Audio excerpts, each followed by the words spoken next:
So this has to close a week from today. Yeah. All right, let me see if I can make it happen. Welcome to this new video series where you get to look over my shoulder and watch me wholesale a house I just got yesterday from start to finish. Now, this is a real live deal in the Phoenix, Arizona market, and it's the perfect case study because I have exactly 1 week to wholesale this property. Now, on this video 1 in this series, I'm gonna show you exactly how we found and secured the contract with the seller, and you're gonna see live calls, and I'm gonna explain everything that's happening so you can see the whole process of wholesaling a house beginning to end. All of that and more coming up.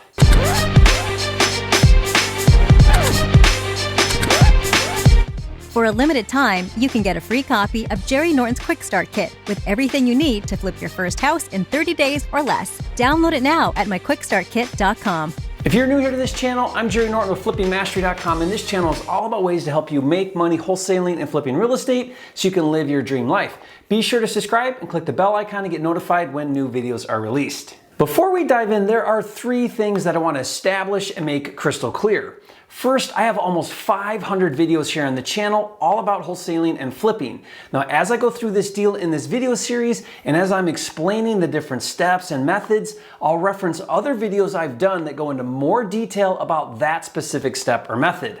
I'll put those video links in the description box below so you can watch them later. The second thing you need to know is in order to be successful as a wholesaler, you must learn and understand what the local active investors, aka cash buyers, are doing in your particular market. Now, it may vary from market to market, and your job as a wholesaler is to learn your cash buyer market, what they do and what they want and what they pay for deals, and then bring them deals that fit what they do and what they want and what they pay. Now, what this means is your wholesaling formula is this: what are cash buyers paying for deals minus my wholesale fee equals my wholesale buy price. So as I go through this particular deal in this video series, and as I show you how to wholesale it from start to finish in 1 week, how I do it is based on the specific market of Phoenix. But don't worry, I'm going to explain how I'm doing it and why I'm doing it and how you can do the same in your market. So I hope that makes sense to you. And third, in order to consistently do deals every single month, you have to organize, streamline, and automate as much of the steps and processes as possible. That's why I created FLIPSTER, the nation's #1 wholesaling and flipping deal management system. And one of the features of FLIPSTER is the workflow, which helps you take a deal from the initial lead all the way through to cashing a check, and each step along the way. So I'll be using FLIPSTER to wholesale this deal from start to finish in 1 week. So if you're serious about wholesaling and flipping houses, you owe it to yourself to check it out. Just go to getflipster.com. All right, we've got a lot to cover. Let's get started. It's amazing how some deals come together, and this is one of them. This house is in El Mirage, Arizona, which, like I said, is in the Phoenix, Arizona area. It's off market, which means it's not for sale with a real estate agent. It's 1,371 square feet, and it's currently a 3-bedroom, 1-bath house on a slab. But since it's got the square footage, it could easily be converted to a 3-bedroom, 2-bath, or even a 4-bedroom, 2-bath.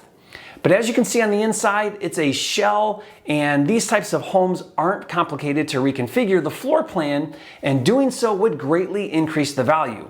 Now, it has a few things going for it. It has a new roof, it has a new rooftop AC, but as you can see that the inside is pretty hammered. Now, this type of home is very standard in Phoenix since it's a single story on a slab. Due to the neighborhood and the price point, the cash buyer could be a buy and hold investor, but more than likely our ideal buyer is a fix and flipper, and a fix and flipper would probably spend about $30,000 to rehab this house. How do I know that? Well, aside from networking, talking to lots of cash buyers and wholesalers, and spending the time to know what it costs to rehab a house, I created a simple algorithm to calculate the rehab on any house in minutes that you can follow too. And I did a video that breaks it down in detail, link in the description. When it comes to reselling this home, a fix and flipper would conservatively aim to get $175,000. In fact, there is a comp just around the corner that is similar that recently sold for $175,000, but take a look As you can see, it's in okay condition, but it's not renovated or updated, and it's sold for $175. So a flipper would definitely go for more. In this market, with FHA guidelines being so favorable for first-time buyers and rates being so low, this home could easily sell for $185,000 to $190,000 if it were renovated with appliances, etc. And since I know how rehabbers think in this market, I'm going to use $185,000 as the after repair value, or ARV. Now, if you want to master the process of calculating after repair value, I have the perfect video for you that breaks it down, link in the description. So now that I have a number for ARV and repairs, I can run the fix and flip buy formula to determine what a fix and flipper would pay for this house. Now, industry standard for fix and flip is to buy houses at 70% of ARV less repairs. That allows the flipper to account for carrying costs and closing costs and profit.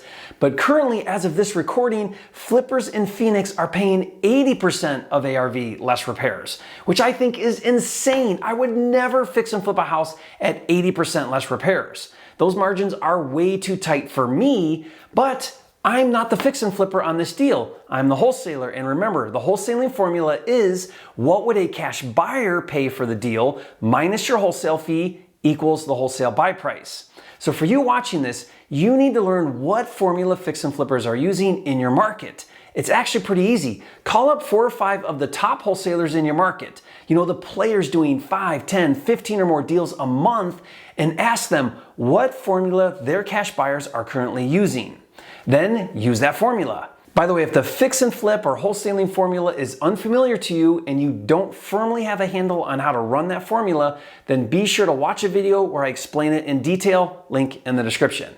Okay, so let's put it together. If ARV is $185,000 and repairs are $30,000, following the 80% formula, a local active fix and flipper in Phoenix would pay $118,000.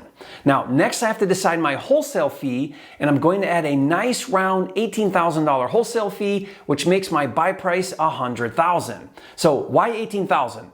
Because $18,000 on the wholesale spread gives me some wiggle room in case I can only get $115 or $110 from a cash buyer. I like to go into deals where if I'm off on my numbers, I still make $10,000 rather than be off on my numbers and only make $3,000.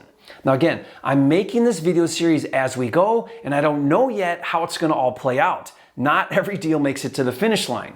Time will tell. So let's summarize the numbers. My desired buy price is $100,000. I hope to wholesale the deal to a local active cash buyer fix and flipper for $118,000. The fix and flipper puts $30,000 into the rehab and resells it for $185,000, and everybody wins. Believe it or not, everything I just described to you about how I arrived to my buy number of $100,000 took me about 5 minutes. Not just because I've done it a million times, but it's not hard once you learn how. I have a video showing how to calculate ARV in under a minute, and a video showing how to calculate repairs in under a minute. Links in the description. And if you use my deal analyzer tool, it calculates all of the numbers for you, so you don't even need a calculator. Now, if you want my deal analyzer tool for free, just go to mydealanalyzer.com. Now that I have my buy price of $100,000, I'm ready to get on the phone and make my offer to the seller. And before you ask, let me share with you how I found this deal in the first place. My Phoenix acquisition partner, Ivan, networked with a real estate agent in Phoenix named Chris and told him if he ever got a listing on a distressed property that we buy houses as is for cash, close quickly, etc., and to let us know. Well, Chris called Ivan with this lead we're using on this video series. Now, at first, it was unclear how Chris wanted to participate in the deal. I didn't know if he had a pocket listing with the seller.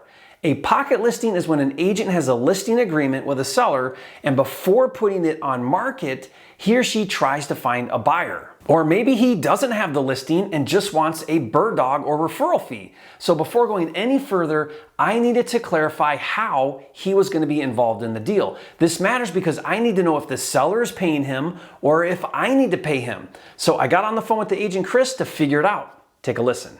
Let me know, how are you wanting to participate in the deal? You guys can pay me out of commission or however you guys want it. So the seller's not paying you, we would need to pay you if we make something happen. You guys could negotiate however you guys want. Whatever works for you guys, I'm more than happy to, try to help you guys out, try to get something going for you guys. But what would you like to see that you'd be happy with if we can make a deal happen? You know, the standard like is like a 3%. You know, if you guys work something out that, you know, that's going to benefit you guys and you guys can kick me back something, that's fine. Okay, normally like a bird dog situation where if someone just gives me a lead and then, you know, I got to pick it up from there and work it all the way through. Usually it's like $1,000. So you wouldn't have to do anything. We'll handle everything. If we get the deal done, then we pay you $1,000. Is that cool? Yeah, that's fine. Okay. Awesome. Well then, let us see if we can get something done, and we really appreciate working with you. We'd love to do more stuff like this. If you run across things, be sure to call us. Yeah, I'll definitely do that. Great. We'll keep you in touch on how it goes. So Chris did not have any listing agreement with the seller and was just passing the lead on to us. At first he mentioned getting 3%, which would be $3,000 if I buy it for $100,000, but he doesn't have a listing, nor does he have a contract. A referral has the lowest value in the equation because I have to do all of the work to negotiate and contract with the seller. To me, a referral or a bird dog fee is worth $500 to $1,000, and as you heard, I offered to pay him $1,000 if we make the deal happen, and he agreed. So now the agent is out of the way. It's time to take this to the seller directly. Take a listen. Yeah, so tell me what's going on. What's going on with the property, and what are you looking to do? So the guy that lives to the left of the house, their family owned all that street at one point. He's the oldest son. And I talked to him about it. So they started rehab it 3 years ago. And then the brothers got in an argument. They decided to sell the house. So it just sat there. Right now, I have the house in contract. So I actually have a contract on the house. Oh, so are you assigning a contract? Yes, I'll sign it to you guys, yes. Are you a wholesaler? Like, is that what you do? Yeah, I wholesale. I'm the guy that makes, $3,000 to $5,000 a deal. I just do lots of deals. I see. So it turns out that our lead on the house from our bird dog agent is a wholesaler. Wow, this deal just keeps getting more interesting. So make sure you're following this. The agent refers us to Rudy, who is the wholesaler who actually has a contract with the seller. So if my goal is to wholesale this property and there's already a wholesaler who has the contract with the seller, does that mean this deal is dead? Not necessarily. It all depends on the numbers and who has a buyer willing to pay more. This situation is not uncommon, and in wholesaling, when you have more than one wholesaler in the deal, it's known as a daisy chain. So at this point, this wholesaler doesn't know that I'm also a wholesaler, so listen to how I address this. Escrow's open. It would close pretty quick. We wholesale as well, and we fix and flip. I don't know which way I would go on this one, but I think I might even have a buyer for it. So we would probably look at both either way. Great. I don't care. All I care about is it gets closed. That's all that matters. Okay. So I wanted to make sure he didn't have an issue if I wholesale his wholesale deal, and he made it clear that he didn't care. His biggest concern was that it gets closed. So now comes the moment of truth. The only way this works is if I can get the deal for $100,000, because remember, I think the fix and flip buy number is $118,000. So if he can't do $100,000, then we're dead in the water. Take a listen. But I do need to be like at 100 on it. I'm making $4,000 as a number. I have no problems with that. Okay, so 100 works? Yeah, I'm gonna make $4,000. I'm happy making $4,000. Awesome. Okay. So he took it. 100,000 works for him. He even said he'll make 4,000, and he's happy to make 4,000. That means he has the contract with the seller for 96,000. Now, I'd love to have flexible terms like an inspection clause and 30 days to close, but I have to adhere to the terms of his original contract. So listen to what I have to do to make this deal happen. What kind of contract do you want to do with us then? I'll get you to sign it over within like 90 minutes. DocuSign it, drop off the $3,000 from the EMD, and we would close this bad boy. Today's Wednesday, right? Mm-hmm. We close it next Wednesday. Can you give me 2 weeks, or does it need to be a week? A week. I got a week. So this has to close a week from today? Yeah. All right, let me see if I can make it happen. Send me over your assignment so I can see it. I'll get over to you like in probably an hour. Let us get to work on this one, and we'll see what we can do. Ivan will text you over that information you need. Okay, that sounds great. So I'll sign an assignment since he has the original contract with the seller. I have to pay a $3,000 non-refundable earnest money. That means if I don't perform, he keeps my $3,000 earnest money. This is his way of really committing me to the deal. Non-refundable earnest money is very common for wholesalers to require. I did a video explaining why that's so important, link in the description. But did you catch the one challenge he presented? I have to agree to close this deal in 1 week. Think about that. I have to put up a non-refundable earnest money deposit of $3,000 and find a buyer and have the buyer ready to close with cash in only 1 week. That's not easy to do, and never agree to that unless you're willing to risk losing your earnest money. In this case, $3,000. But I feel like I can pull this off, and I have an idea to find a cash buyer super fast. More on that later, so keep watching. So I agreed to his terms, and just like he said, about an hour later, he sent me over his assignment contract, and I also requested that he send me his original contract with the seller. Whenever doing an assignment, always ask for the original contract, since after all, the assignment is agreeing to the terms of the original contract. So don't you think it'd be important to see what the original contract says? Definitely. So just like on most deals, we ran into our first hurdle, but you're gonna have to wait for that for the next video, part 2, which I'll share what happened and how I addressed it. I'll also review the contracts with you so you can see exactly what those look like. I'll share with you my plan to find my buyer so that I can wholesale this deal in 1 week. Once it comes out, I'll put the link to that part 2 video in the description box below for you to watch later, as well as all of the other videos in this video series. And if you like this style of hands-on video training, like this video and leave a comment and let me know. I'd love to hear from you. And if you haven't yet, be sure to subscribe to my channel with hundreds of videos and new videos released every single week. This is the #1 channel on YouTube for all things wholesaling and flipping. And I'll see you on the next video.